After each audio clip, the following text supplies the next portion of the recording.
Happy 2014. Hello everybody. Welcome. 2015. It's 2015. Happy 2015. Welcome to the science fiction double feature year in review. Terry and I are going to talk about a few movies, and if you look down the bottom of the post, you can see some other things we've written about movies this year. So, or if you're watching on YouTube, you can click the link and it'll take you there. Good point. Okay. So without further ado, what was the worst film of 2014? Transformers 4. Okay. My God, that was terrible. What did you not like about it specifically? Is there anything? Everything. You're just going to rant? I will rant. Okay. The pointless explosions. Yes. They held no effects for the characters around them. They just exploded and they're just still driving along. Yeah. They don't care. And what else do I have? The overuse of CGI. My eyes started to hurt. After watching that movie for about 20 minutes, my eyes were sore. It was probably the 3D as well, but it was really bad. It was really bad? Just by the overuse of it, there was just so much of it. There was a lot so much of it. CGI. Well, it's kind of the crux of those movies, isn't it? Yeah, I know, but is it really necessary for when they're like duplicating, was it Bumblebee, all the swirly pixels every time? I don't remember that. Well, lucky you. Okay. The terrible editing. Like, they're in the big chase, they're after me, and next thing they're on the bridge. It was terrible. I only really remember Stanley Tucci from that movie, I think. That's because he was the best thing. Yeah. Him and Kelsey Grammer. Kelsey Grammer. The terrible dialogue. I can't believe some of those people said those things. It was terrible. We're not spending much time on this. I'm just going through because those I do things, not. yes. I do not want to dwell. It's too long. Not wasting your Nearly life. 3 hours of absolute. It was Michael 2:45, Bay wasn't it? Yeah. It's longer than The Hobbit 3. Yeah. There you go. Think about that. And The Hobbit 3 was better. The Hobbit 3 was better. The female roles, they're all just there for eye candy. They had nothing to do with the story, just to look at. And if you weren't looking at them already, Mark Wahlberg's character goes, wow, could your shorts get any smaller? He thought they were shrinking in the wash. Yes. So just in case you weren't looking at her ass already, yes. she's like, oh, there it is. Excellent. Ali went in for the Dinobots. Yeah. And they weren't there till the last 20 minutes. Was it? So and I it's didn't really, care by yeah, them. and I really didn't care about them by then because I was just over it. You were tired and you wanted to go. Yes. And sadly, this isn't why I hated it, but it's sad that it's happened. It's the highest grossing film worldwide of 2014. Which is interesting because I believe it would have largely done well in China. Yeah, that's where it made its money. Interesting. Okay, fair enough. So I hate Transformers. You hate Transformers. Okay. My worst movie of the year was Tusk, which Terry quite liked. We did a video review on it earlier in the year. It just felt like self-indulgent crap. It felt like Kevin Smith had reached a point in his career where he just felt like making the movie that he could because he was Kevin Smith and there's nothing to actually recommend it as a film. Don't see Tusk. So Terry quite liked it, but don't see it. Yeah. I can, yes, go see it. Okay. But you can see that in our We'll link that somewhere. Okay, biggest disappointment of 2014. It was Interstellar for me. I really wanted that movie to be quite good, but it was just old people complaining in a cornfield and weird time travel for some reason, instead of being a really good space movie. I should confess, I'm probably biased, because at some point I wanted it to not be a movie. I wanted Kip Thorne and Christopher Nolan to have figured out how to actually build a spaceship. So I did go in with quite a lot of expectations, but still, as it was too, I quite liked Anne Hathaway, and if you watch Anne Hathaway, it's fine. Just watch Anne Hathaway, but there's too much, old men complaining in a field. And lying to everyone. And lying, and it's just about jerks. Yeah, humanity sucks in it. So many jerks. Yes. So Interstellar was very disappointing, despite looking really good and having Anne Hathaway. So, what? Yeah. Mine? Godzilla. You were quite upset about I that. had 3 top films coming into 2014 I really wanted to be fantastic. Godzilla, Guardians, and Dawn of the Planet of the Apes. Yes. Godzilla was the first one to come out. And on the first viewing, I loved it. But then 2 hours later, I started thinking about it. My God, I hate this movie. And then I went and saw it a second time. And I hated it even more. And now I am angry that I hate it so much. Yeah, you've got angerception. Yes. Oh no. Because, so the trailers for it were fantastic. they're absolutely great, showing like teasing you and building you up for it. And I was like, yeah, it's going to be fantastic. So I really enjoyed. By the way, spoilers in this, because I'm going to say some stuff. Yeah, spoiler alert. Sorry, I ruined Interstellar before. I really like the first 30 minutes of Godzilla when Bryan Cranston's in it. All that set up, and then Bryan Cranston dies, and then we've got Aaron Taylor Johnson trying to carry this movie, and he doesn't give a stuff. And I don't give a stuff about him because he's got no emotion throughout the whole movie. He just doesn't make me care if he lives or dies. Same with Elizabeth Olsen. I don't care what happens to her. And then it finally redeemed itself in the last 30 minutes when the huge big battle scene between the Mutos and Godzilla comes. And that was fantastic.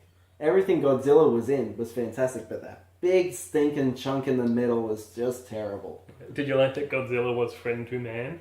Yeah, it was pretty good. Okay. I liked how he beat some people up and then went, well, I'm going to have a bit of a nap right here. And then he had a nap and then got up and went, well, see you later. And he'll be back in Godzilla 2, the Godzilla-ing. One assumes. And the other thing I really hated was how they kept cutting from the fight scenes throughout the middle. Like, they building up these fight scenes and then went, oh, well, look, let's see it on the TV screen. There's someone else watching the TV screen. It's the kid watching the TV screen of the Godzilla having a fight. I don't remember that. I don't care about the kid watching the TV. Yeah, fair enough. So, Godzilla is my biggest disappointment because I wanted it to be so great and it just didn't affect me as much as what other people did. I know other people loved it. I thought it was quite good myself. I wasn't expecting as much. But I think if they didn't kill off Bryan Cranston and he was the Ken main guy, yeah. and Ken, he just stood around looking in awe of everything the whole friggin' movie. He took his glasses off about 7 times, and I don't know if he ever put them back on again. And then, like the soldier general guy said, "Hey, we need that Ken guy on our boat with us." And then Ken's like, "Well, we got to do this," and we're not taking your advice. What's the point of having him there? He just goes there, let them fight. That's the only good thing about it. Okay. Alright, so that's that's our disappointments. On to better things. So here we go, we're going to do our honourable mentions. Okay. Hercules was a movie that a lot of people hated and got a lot of bad reviews. Having said that, I found it generally fun. It was a fun, kind of mindless action movie with a little bit of intelligence in it. It was generally a bit interesting. John Hurt was a fun bad guy. Didn't really stretch The Rock too much. It wasn't great, but I think a lot of those reviews were based around the fact that it was misrepresented by the trailer. But if you're bored on a Sunday and you want to watch something mindless but not dumb, I'd recommend Hercules. Does it make you want to go buy a lion head hat? So many other things do, but that doesn't. Okay. And the other is Snowpiercer. It's not my top movie of the year, and it's not my top science fiction movie of the year, but it was one of the most mesmerizing films I saw. It was basically the story of rebellion and institution, told in an incredibly intense and incredibly confined way. It was told incredibly well. The cast was great. It was amazing to see, and I didn't see it in a good cinema. I saw it in a theatre from the side, and it was still completely amazing. It just missed out for largely philosophical reasons on being one of my top movies of the year, on being my top movie and my top science fiction movie of the year. So I just wanted to give it a special mention, because you should absolutely see Snowpiercer, and you should see some other things that we'll talk about in a second. So what are your honourable mentions? I've got 4 other honourable mentions. Boyhood, which I'm not going to go too in depth to. Go see Whiplash. Whiplash is amazing. J.K. Simmons in that does an outstanding performance. He's incredibly good. He's incredibly physical, yeah. And even Miles Teller, surprisingly good. Yeah, for the guy from Divergent, he's really good. And the guy that's going to be in Fantastic Four. Oh, yeah. So, I wasn't expecting that, but he was actually really good in it. Yeah. So, even though it's about a jazz drummer, it's actually really good. So, see that one. But the Babadook. The Babadook has made my number 3. I love the Babadook. It's this psychological horror film from Australia, well, from here, Australia, and it just gets... It's incredibly tense. It's not... It's not. It doesn't rely on crap. And there's no jump jump scares. It's genuinely tense and genuinely scary. And Essie Davis and Noah, Don't know the kid's name. I'm sorry. Noah someone. They're absolutely fantastic in it. Essie Davis does an Oscar-worthy nom performance in that. And I'm looking forward for my Babadook pop-up book I'm buying. I'm getting the pop-up book. Yes, I know. So see that. It is fantastic. And Guardians of the Galaxy just scraped out from being my top film. Everyone liked that movie. Yeah. It's just fantastic. I love James Gunn. He's the one that got me wanting to see this film because I love James Gunn. So I went and, after I heard he was doing it, I read the Guardians comics and I got hooked on this. And it was absolutely fantastic. The only one little flaw I had in it was I don't think Gamora was as badass as what she should have been, as what she is in the comics. Yeah. I thought she could have been a lot more. Yeah, there could have been a lot more of Gamora and the Nebula. Yeah, Nebula. Yeah. I love Nebula. I thought she was great. Yeah, it's a known criticism of that. I think that there isn't enough of that relationship in the movie. But I think Gamora herself should have been a lot more kick-ass. She was really fun, but still really good. Yeah. So they're the movies I reckon you should see from 2014. Okay. And now we hit our number one. Yeah, of number 2014. Dun, dun, The dun. best movie of 2014. Am I going first, or are you? I'm drum rolling. Okay. Like Whiplash. Oh, okay. I'll go. Okay. Mine was Boyhood, Richard Linklater's film Boyhood, which was filmed over, I think, a decade. That followed. 12 years. 12 years. That followed a boy and the rest of his family through his adolescence from, I guess, 8 to 18. 8 to 18 roughly is the story time. From when he's a little kid to when he goes to college. It's an amazing experiment as film in following the four main cast: Ethan Hawke, Patricia Arquette, I forget the guy's name, and Lorelai Linklater. We'll put that somewhere. In following them as they aged through the production. It's an incredibly good family drama and just an incredibly good drama. I know you often say that nothing happens in it, but for me that is very much the appeal that they go through. Yeah, well that's it. They go through so much but then just turn out fine. It's got the gall to suggest that can happen. So yeah, it's an amazing piece of cinema. It's a very unique piece of cinema and you should absolutely see it. Well, when I say with Boyhood nothing happens in it, there's none of that like big dramatic scene. There's no big car accident and big climatic thing. Yeah. There's nothing like that. No one goes off the rails. Exactly. It's just a film about life. And when I say there's nothing happens in it, it's just a film about life. Everyone in it, everyone who sees it can relate to somebody in it. And that's what I think could draw back for some people. A lot of people go to the cinema to escape their real life. And if they go and see this... It's not escapism at all. It's the complete opposite. Yeah. That's why I think some people may not enjoy it as much. Yeah. But it is a fantastic film that should be at least seen once. Yeah. And my top one of 2014... Yes. Do you want me to do this? Yes. Dawn of the Planet of the Apes. Oh, you wore a shirt. I wore my shirt. I didn't wear a shirt. That's very Spock good. wasn't in this year. No, sorry.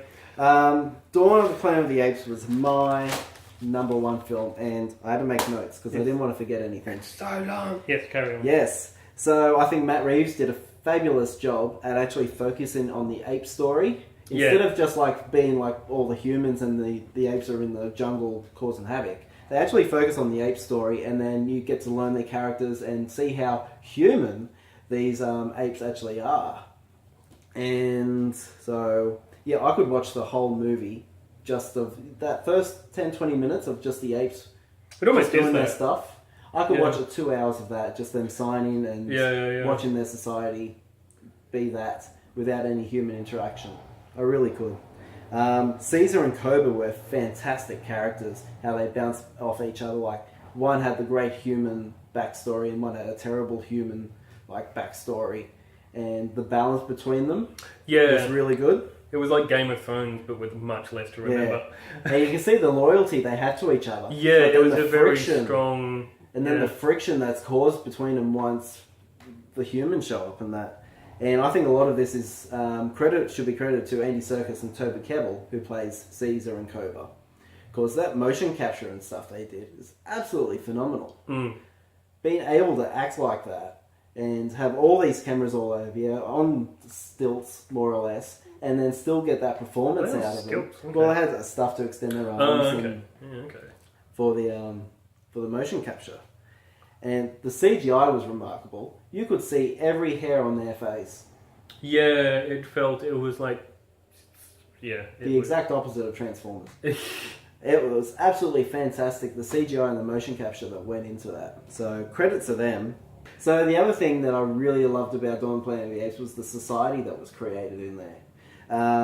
So, like, you saw them at the start, and the kids, all the little chimps and the little apes were at school, and Maurice was teaching them their ABCs. And another example is the headdress. That all the female apes, if you see, they've got jewellery on and headdresses on. Oh, they do, yeah. And I thought it was really interesting how they've actually done that. Yeah. And how like they've created this society, and I'm really interested to see where it's going to go to in the next one. I quip about Game of Thrones, but it is excellent at that sort of world building, just in a lot less time than say the Real Earth films, and something like Game of Thrones. It does establish like so much detail quite quickly. It's very, if you're really looking at it, there is a lot in there. Yeah.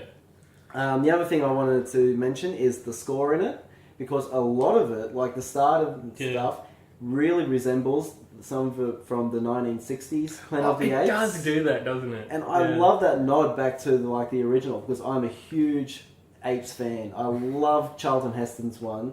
Well, ones. He was in two of them, I think. And then, like, the continuation.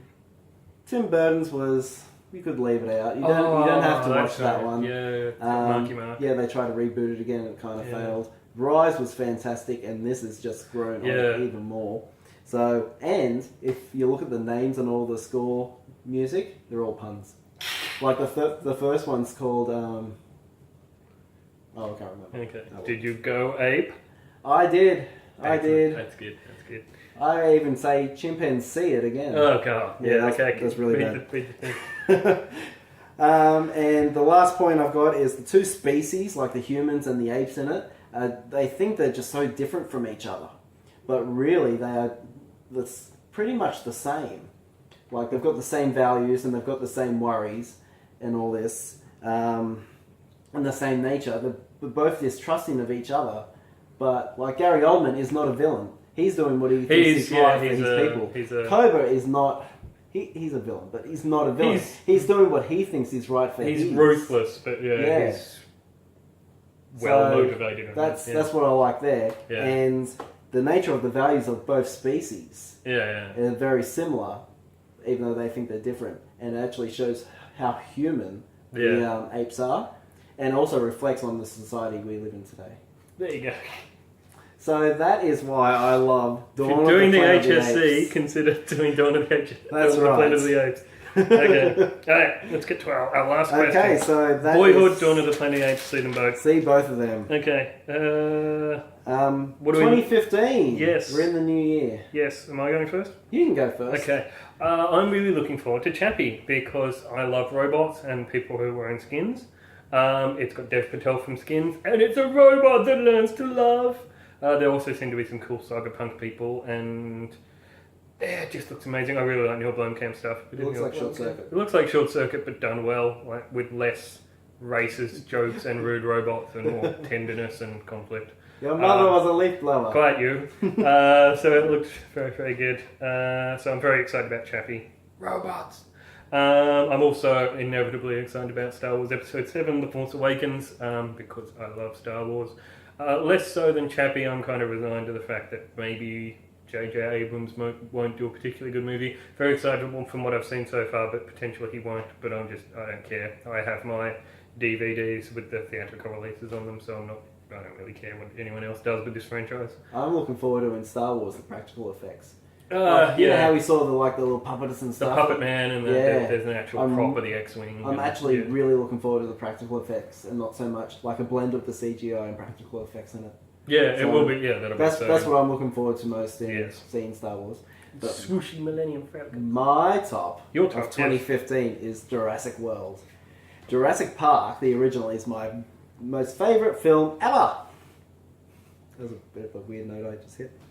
But yeah, so I am absolutely shaking with anticipation for Jurassic World. See, it's the big dinosaurs. Chris Pratt's in it. Star-Lord comes back, and he's going to be some sort of member. Oh, the way I saw it, the trailer, where he's riding the bike with the raptors, a lot of people are like, well, have they domesticated raptors? I see it as the raptors, he's part of their pack. Yeah, I'm pretty sure he was raised by raptors. I'm going with that until proven otherwise. That's pretty cool. The raptors have domesticated him. Ooh. So, yeah. So, yeah, I'd like to think that he's like one of them. Okay, cool.